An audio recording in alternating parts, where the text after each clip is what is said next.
Assalamualaikum warahmatullahi wabarakatuh. Menjumpai kawan-kawan semua dimanapun berada dan semoga baik-baik selalu. Berikut adalah beberapa pertanyaan yang diajukan oleh Profesor Siti Zuhro sebagai tim penguji dalam disertasi Desi Ratnasari tentang psikologi politik. Yang pertama, apa harapan Anda terhadap para perempuan dengan disertasi ini? Yang kedua, langkah dan strategi apa yang akan Anda lakukan untuk memperbaiki posisi perempuan dalam politik? Yang ketiga, bagaimana Anda menjelaskan konsep psikologi perempuan sebagai ranah studi dalam kaitannya dengan perempuan dan politik? Yang keempat, bagaimana Anda menjelaskan bahwa disertasi ini adalah disertasi psikologi politik, bukan sosiologi politik atau politik umum? Yang kelima, bisakah Anda memberikan ulasan singkat tentang buku Political Psychology: Critical Approach to Power, karya Montero dan kaitannya dengan disertasi Anda? Pertanyaan-pertanyaan ini mencakup berbagai aspek penting dari disertasi Desi Ratnasari, mulai dari harapan dan strategi untuk perempuan dalam politik hingga penjelasan konsep-konsep psikologi politik yang relevan. Selanjutnya, mari kita simak video berikut ini. Sekarang para penguji secara bergantian akan mengajukan pertanyaan. Saya mengundang penguji eksternal Profesor Dr. R. Siti Zuhro MA untuk mengajukan pertanyaan. Terima kasih. Bismillahirrahmanirrahim. Assalamualaikum warahmatullahi wabarakatuh.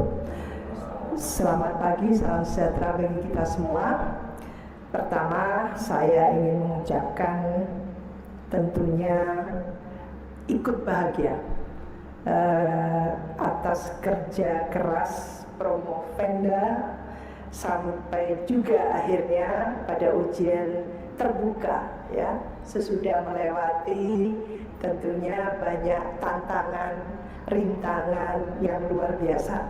Sebagai perempuan, saya bangga, ya, melihat politisi, artis yang peduli, ya, dengan pentingnya peningkatan kualitas intelektualitas melalui pendidikan hingga jenjang tertinggi dan memilih Atmajaya sebagai S1, S2 dan S3-nya ini luar biasa, sangat konsisten. Dan fakultas psikologi lagi, ya. Luar biasa, ya. Pada kesempatan ini saya ingin menanyakan berdua pertanyaan, ya, kepada Promovenda, ringan-ringan saja. Pertama adalah, apa harapan Promovenda terhadap para perempuan, ini banyak perempuan yang hadir, gitu ya, dengan disertasi ini? Lalu langkah strategi apa yang akan Anda lakukan untuk memperbaiki posisi perempuan dalam politik seperti tadi dijelaskan, gitu ya, bahwa kok susah banget mencapai 30%, kuota yang sudah disediakan saja tidak terpenuhi. Dan selanjutnya disertasi ini, ya, menurut saya Promovenda perlu menjelaskan konsep psikologi perempuan sebagai ranah studi dalam kaitannya dengan perempuan dan politik, ya. Bagaimana Promovenda menjelaskan kepada pembaca, ya, kepada kita yang hadir saat ini khususnya, gitu, bahwa disertasi ini adalah disertasi psikologi politik, ya, bukan disertasi sosiologi politik dan juga bukan disertasi politik, ya. Ini yang perlu dijelaskan sehingga menarik nih, apa menariknya dari disertasi ini sebagai seorang yang kuliah di Fakultas Psikologi yang dari perspektif psikologi politik mungkin bisa dijelaskan itu. Dan terakhir adalah saya ingin penegasan saja dari Promovenda karena belum terlihat, ya, bahwa Promovenda ini mampu memberikan penjelasan yang memadai bagaimana persoalan kekuasaan dan relasinya dengan perempuan dilihat dari perspektif psikologi, bukan perspektif politik, ya.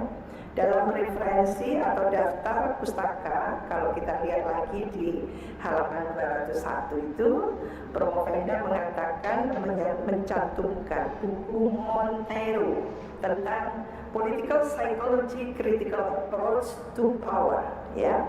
Di pertanyaan saya adalah, bisakah diberikan ulasan singkat dari buku ini, ya, dalam kaitannya dengan disertasi Promovenda. Terima kasih.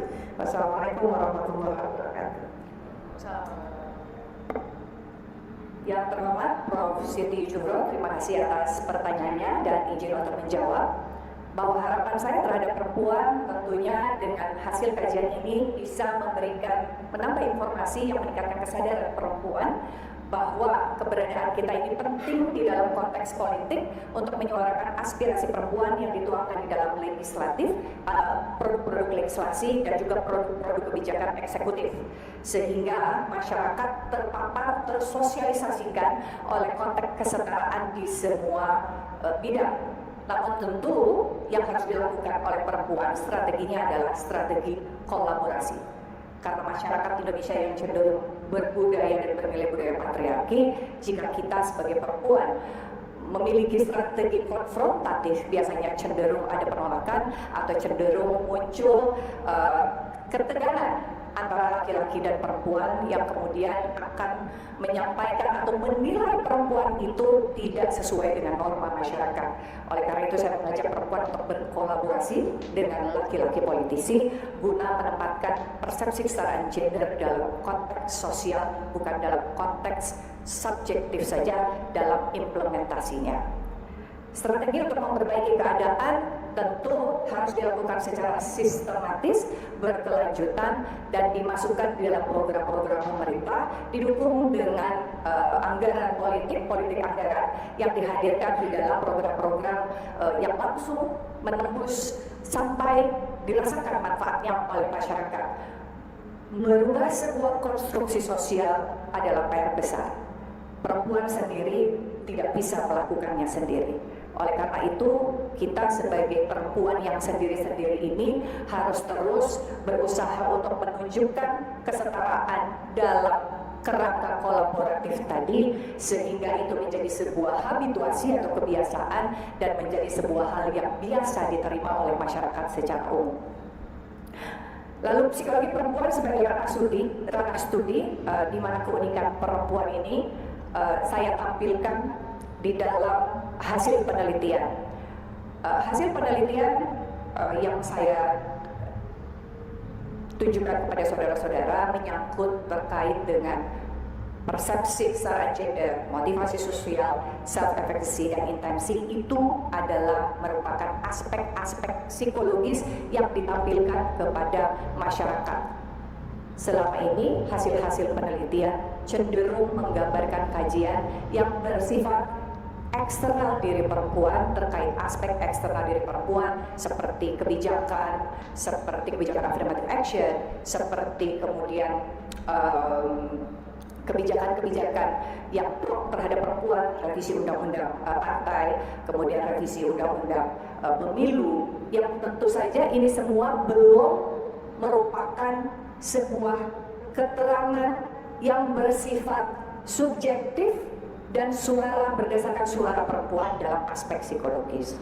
Oleh karena itu, menurut saya sebagai peneliti, alhamdulillah dan insya Allah bahwa yang ditampilkan ini adalah kecenderungan aspek psikologis yang juga mengedepankan keunikan perempuan dalam memposisikan diri dan mempersepsikan realitas sosialnya di dalam konteks sosial, yang mana perempuan cenderung memperhatikan pendapat dari orang-orang penting atau significant others di dalam kehidupannya seperti ayahnya, ibunya, neneknya, anaknya, suaminya, sehingga hal ini mempengaruhi keputusan perempuan di dalam mengambil langkah-langkah politiknya, sehingga perempuan cenderung tidak ingin mengakses kekuasaan, sehingga perempuan cenderung tidak ingin bersaing ataupun secara konfrontatif bersaing dengan laki-laki dalam merebut kekuasaan, tapi perempuan cenderung peduli terhadap perasaan laki-laki yang cenderung senior. Perempuan cenderung memberikan keleluasaan kepada orang lain untuk bisa mengakses kekuasaan dibanding dirinya. Oleh karena itu saya yakin penjelasan-penjelasan saya ini dalam kerangka psikologi politik dan keunikan perempuan dalam perspektif psikologi perempuan. Terakhir, mampu untuk menjelaskan kekuasaan dan relasi terkait dengan Mbak Montero berbicara tentang kekuasaan yang asimetris. Oleh karena itu, distribusi kekuasaan yang saat ini terjadi di dalam lingkungan DPR maupun di dalam lingkungan internal partai politik bersifat cenderung asimetris. Karena perempuan menjadi subordinat laki-laki. Laki-laki menjadi pemangku kebijakan, mengambil keputusan, dan dominan di dalam pengambilan keputusan. Karena faktanya di internal partai, pimpinan-pimpinan partai itu mayoritas adalah laki-laki. Di internal fraksi di DPR RI, kecenderungannya mayoritas pengambil keputusan pimpinan-pimpinan fraksi adalah laki-laki. Oleh karena itu, laki-laki cenderung akan mengedepankan dan memilih laki-laki untuk berada dalam posisi pengambil keputusan. Saat ini faktanya memang pimpinan di komisi, pimpinan di alat kelengkapan dewan lebih banyak laki-laki dibandingkan perempuan. Oleh karena itu, distribusi kekuasaan yang asimetris ini cenderung membuat perempuan berada dalam posisi yang tidak berdaya atau menjadi subordinat, sehingga perempuan tidak punya suara untuk mengambil kebijakan dan mengambil keputusan yang berbasis memperjuangkan atau mengadvokasi kepentingan perempuan dan kepentingan anak dan kepentingan laki-laki di dalam perspektif perempuan. Terima kasih. Terima kasih dari Profesor Dr. RCT. Dari jawaban Desi Ratnasari terhadap pertanyaan Profesor Siti Zuhro, beberapa kesimpulan yang dapat kita ambil. Yang pertama, harapan untuk perempuan. Desi berharap disertasinya dapat meningkatkan kesadaran perempuan tentang pentingnya peran mereka dalam politik. Ia menekankan bahwa perempuan harus menyuarakan aspirasi mereka dalam legislatif dan kebijakan eksekutif untuk mencapai kesetaraan di berbagai bidang. Yang kedua, strategi kolaboratif. Desi menekankan pentingnya strategi kolaboratif antara perempuan dan laki-laki dalam politik. Ia percaya bahwa pendekatan konfrontatif cenderung ditolak dalam masyarakat yang berbudaya patriarki, sehingga kolaborasi adalah kunci untuk mencapai kesetaraan gender. Yang ketiga, psikologi perempuan sebagai ranah studi. Desi menjelaskan bahwa disertasinya berfokus pada psikologi perempuan, khususnya dalam konteks persepsi kesetaraan gender, motivasi sosial, dan intensi. Ia menekankan bahwa perspektif psikologi politik memberikan wawasan unik yang berbeda dari sosiologi politik atau politik umum. Yang keempat, kekuasaan dan relasi gender. Desi juga menyoroti pentingnya memahami relasi kekuasaan dari perspektif psikologi, bukan hanya politik. Ia mengacu pada buku Political Psychology, Critical Approach to Power, karya Montero untuk mendukung argumennya. Jawaban-jawaban ini menunjukkan pemahaman Desi yang mendalam tentang topik disertasinya dan komitmennya untuk memperjuangkan kesetaraan gender melalui pendekatan yang kolaboratif dan berbasis psikologi. Demikian informasi ini, semoga bermanfaat untuk semua. Sampai jumpa.